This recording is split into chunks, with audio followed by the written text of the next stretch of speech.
Um incêndio de grandes proporções ocorreu perto da cidade de Takmak, temporariamente ocupada pela Rússia, na região de Zaporizhia. Um escalão russo com combustível está em chamas, segundo pro Andrei Ashenko, chefe do Centro de Estudos de Ocupação. O trem inimigo pode ter sido atingido pelas forças de defesa ucranianas no trecho ferroviário entre a vila de Levad e Malikansk. Nosso pessoal no local confirmou o bônus principal: a linha férrea está destruída. Levará algumas semanas para substituí-la, o que significa que o combustível não irá para a frente por 2 semanas, acrescentou. Atualmente, há relatos de que 11 tanques estão queimando. Pode-se ver fumaça a 15 a 20 quilômetros de distância. Como bônus, é especificado que a linha férrea está fortemente danificada. Andrei Ashenko estima que os reparos levarão 2 semanas. Consequentemente, não será mais possível entregar combustível para a linha de frente por ferrovia. O trem está queimando no trecho da ferrovia entre a vila de Levidino e a cidade de Malikansk. A própria diretoria principal de inteligência ainda não se pronunciou sobre o ocorrido. Recentemente, pelo menos 7 pessoas morreram e 69 ficaram feridas quando uma ponte rodoviária desabou sobre os trilhos após interferência ilegal que descarrilou um trem na região russa de Bransk, fronteiriça à Ucrânia. A locomotiva do trem e vários vagões descarrilaram devido ao desabamento de uma estrutura de vão da ponte rodoviária em decorrência de uma interferência ilegal na operação do transporte, as ferrovias russas disseram no aplicativo de mensagens Telegram. Alexander Bamas, o governador da região de Bansk, disse no Telegram que 44 pessoas foram hospitalizadas. 3 crianças estavam entre os feridos e uma em estado grave. Ele acrescentou. O Ministério de Situações de Emergência da Rússia disse no Telegram que os esforços para encontrar e resgatar as vítimas continuaram durante a noite e que cerca de 180 funcionários estavam envolvidos na operação. Entre os mortos estava o maquinista, relataram as agências de notícias estatais da Rússia, citando médicos.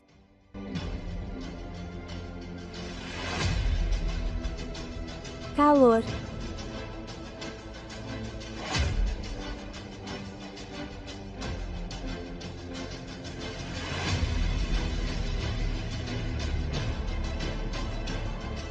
Calor.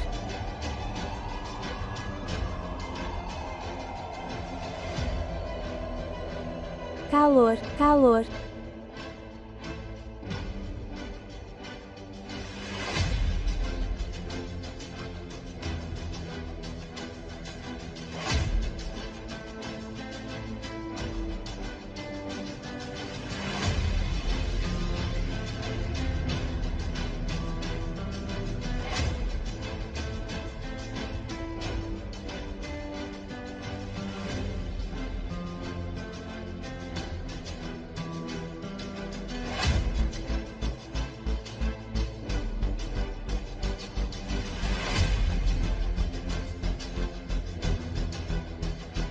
Calor, calor.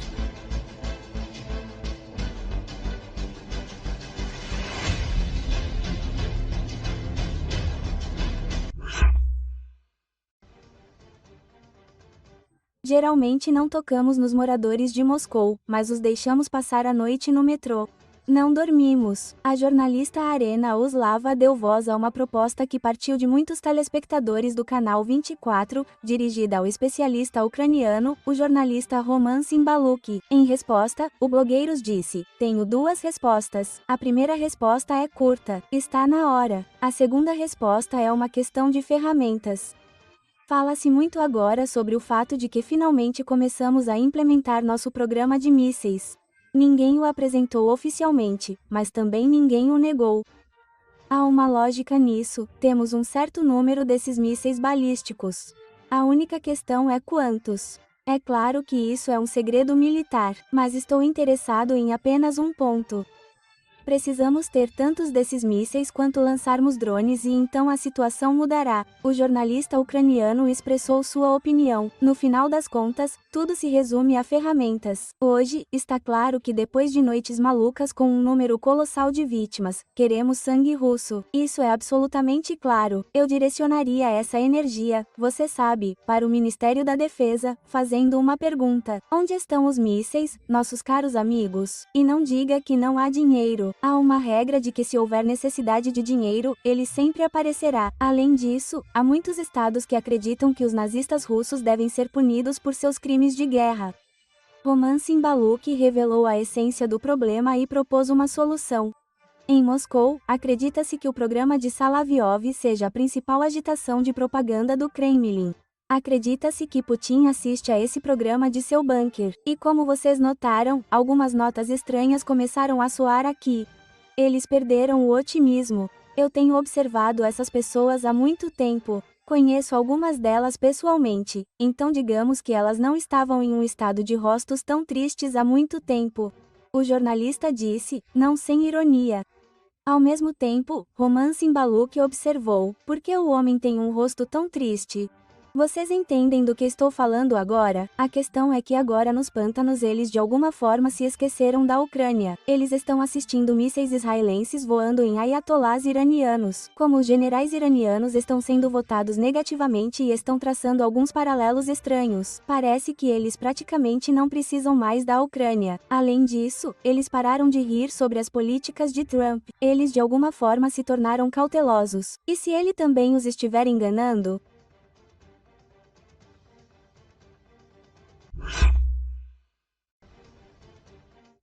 Como as perdas russas atingiram oficialmente a marca sem precedentes de 1 milhão, o ponto de ruptura finalmente chegou, e os soldados começaram a apontar seus rifles contra seus próprios comandantes em vez de enfrentar a morte certa em ataques fúteis.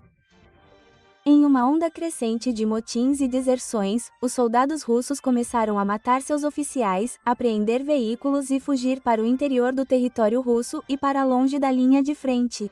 O veículo de comunicação Express confirma que as tropas teriam atirado em seus comandantes, apreendido veículos e fugido das linhas de frente enquanto tentavam desesperadamente escapar do massacre no campo de batalha.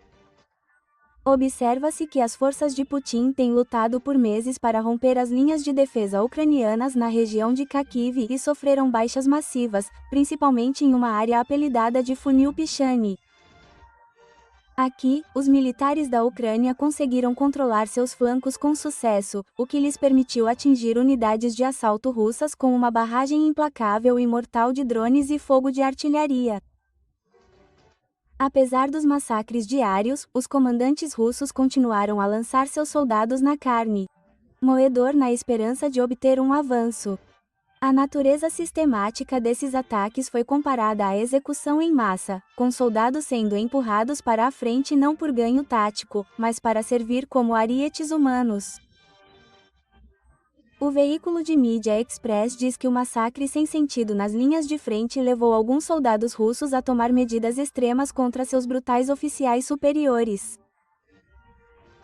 Vários soldados de infantaria atiraram e mataram um comandante de pelotão e 2 de seus subordinados em um violento ato de motim.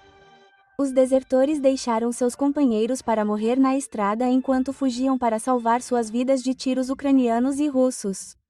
Os tiroteios desencadearam uma enorme caçada humana pela polícia militar da Rússia, que está tentando desesperadamente rastrear os culpados. Enquanto isso, as forças ucranianas dizem que as tropas russas na frente de Liman estão sofrendo em massa, pois estão ficando sem munição e comida. Pustislav Yashichinzin, um soldado da 63ª Brigada Mecanizada, disse ao veículo de mídia Army Inform Agency que os russos não estavam mais preparados para lutar.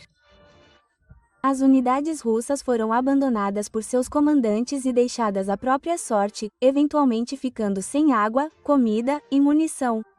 Os comandantes russos se tornaram famosos pelo tratamento brutal dispensado aos soldados, reservando as punições mais cruéis para aqueles que se recusavam a continuar lutando. Os soldados que resistem são submetidos a torturas no estilo medieval. Alguns são jogados em fossos sem comida antes de serem forçados a lutar entre si até a morte para ganhar o direito de viver mais um dia.